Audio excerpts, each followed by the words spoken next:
Channel को subscribe करके video को लाइक शेयर करना ना भूलें। डिक्टेशन गति 80 शब्द प्रति मिनट स्टार्ट। हमारे देश ने भी समाजवाद को स्वीकार किया है। भारत सरकार देश में गरीबी मिटाने का प्रयास कर रही है। अधिक से अधिक लोगों को रोजगार के साधन उपलब्ध कराए जा रहे हैं। गरीबी के कारण शिक्षा से कोई वंचित नहीं रहे, इसके पूरे प्रयास किए जा रहे हैं। स्वास्थ्य सेवाएं सभी को उपलब्ध कराई जा रही हैं। कम लागत पर मकान उपलब्ध कराने की कई योजनाएं देश में चल रही हैं। अब तक देश में समाजवाद लाने के लिए कई प्रयास किए गए हैं, फिर भी इस दिशा में बहुत कुछ करना बाकी है। प्रत्येक नागरिक को अपने अधिकारों और कर्तव्यों की जानकारी होनी चाहिए। अधिकतर और कर्तव्यों को अलग नहीं किया जा सकता। अधिकार और कर्तव्यों को अलग नहीं किया जा सकता है। प्रत्येक अधिकार के साथ कर्तव्य जुड़ा हुआ होता है। जैसे प्रत्येक बालक को शिक्षा प्राप्त करने का अधिकार है, शिक्षा पाने के अधिकार के साथ साथ इसमें बालक का कर्तव्य भी जुड़ा हुआ है। प्रत्येक बालक का कर्तव्य है कि वह मन लगाकर शिक्षा प्राप्त करे। माता पिता का कर्तव्य है कि वह बच्चे की शिक्षा की पूरी व्यवस्था करे। प्रत्येक स्थानीय स्वायत्त संस्था का चुनाव होता है। चुनाव द्वारा इन संस्थाओं में प्रतिनिधि चुने जाते हैं। जितने अच्छे प्रतिनिधि आएंगे उतना ही अच्छा कार्य वे कर सकेंगे। प्रत्येक संस्था अपने कार्यों को अच्छी तरह से करने के लिए कुछ नियम एवं कानून बनाती है। इन नियमों को तोड़ने पर दंड दिया जाता है। हमें इन सब नियमों का पालन करना चाहिए। शांति एवं व्यवस्था बनाए रखने के लिए नियमों का पालन आवश्यक है। सामाजिक जीवन के लिए नियमों का होना बहुत जरूरी है। ये नियम हमारी भलाई के लिए बनाए जाते हैं। यदि कोई व्यक्ति इन नियमों को तोड़ता है तो उससे समाज को तो नुकसान पहुंचता ही है, किंतु उस व्यक्ति को भी कभी खतरा पैदा हो जाता है। हमें अपने व्यक्तिगत जीवन में अनुशासन का पालन करना चाहिए। अनुशासन के बिना सामाजिक जीवन और उसके साथ स्थानीय संस्थाएं अव्यवस्थित हो जाती हैं और देश की प्रगति रुक सकती है। इस प्रकार हमें स्थानीय संस्थाओं के द्वारा बनाए गए नियमों और व्यवस्थाओं का पालन कर उनको सहयोग प्रदान करना चाहिए। हमारे सहयोग से स्थानीय संस्थाओं को बल मिलता है।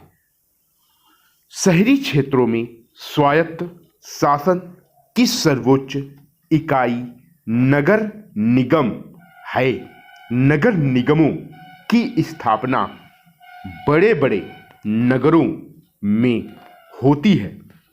नगर पालिकाएं साधारणतया कस्बों तथा छोटे नगरों में स्थापित की जाती हैं। प्रत्येक राज्य में नगर पालिकाओं के लिए अलग अलग नियम हैं, लेकिन उनकी बनावट तथा संगठन में समानता पाई जाती है।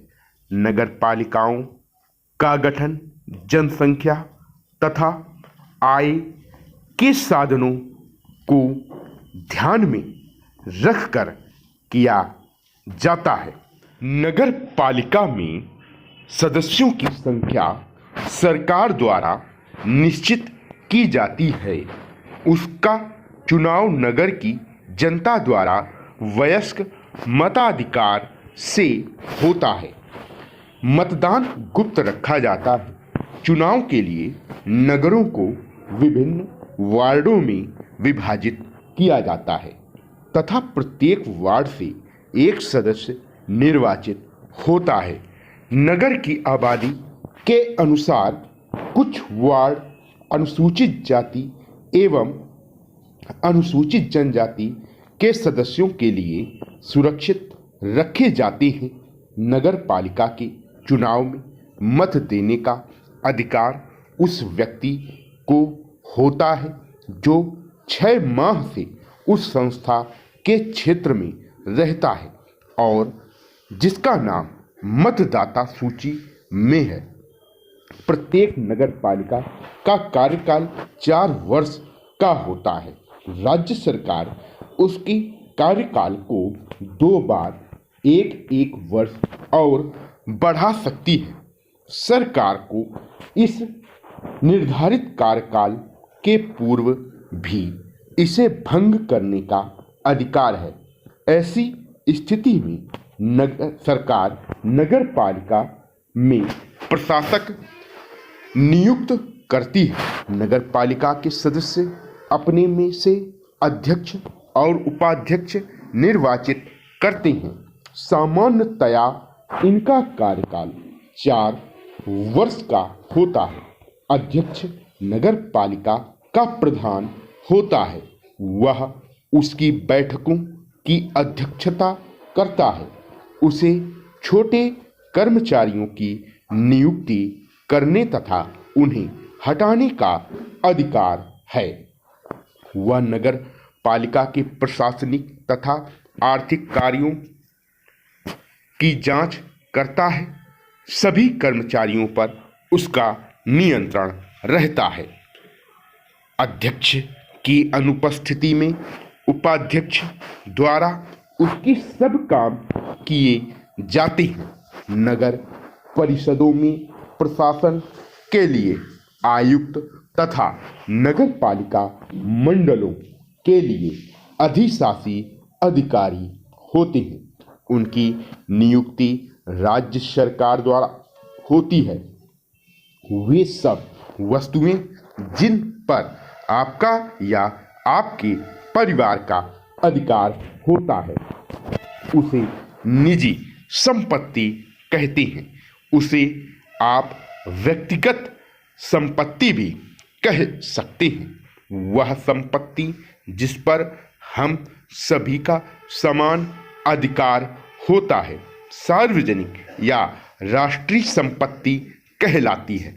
राष्ट्रीय संपत्ति पर किसी एक व्यक्ति अथवा वर्ग, गांव अथवा शहर अथवा समुदाय का अधिकार नहीं है, अपितु संपूर्ण राष्ट्र का अधिकार है। यह समस्त समुदाय की संपत्ति मानी जाती है।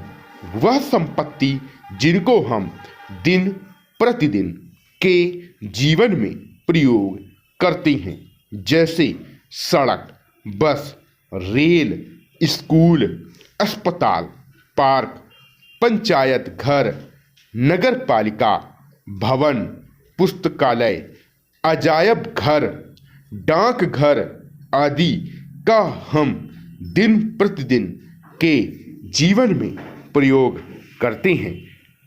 इनको हम स्थानीय सार्वजनिक संपत्ति कहते हैं। सार्वजनिक संपत्ति का जीवन में सभी लोग उपयोग करते हैं। जब हमारी निजी संपत्ति को कोई नुकसान पहुंचाता है तो हमें और हमारे परिवार को बहुत कष्ट पहुंचता है।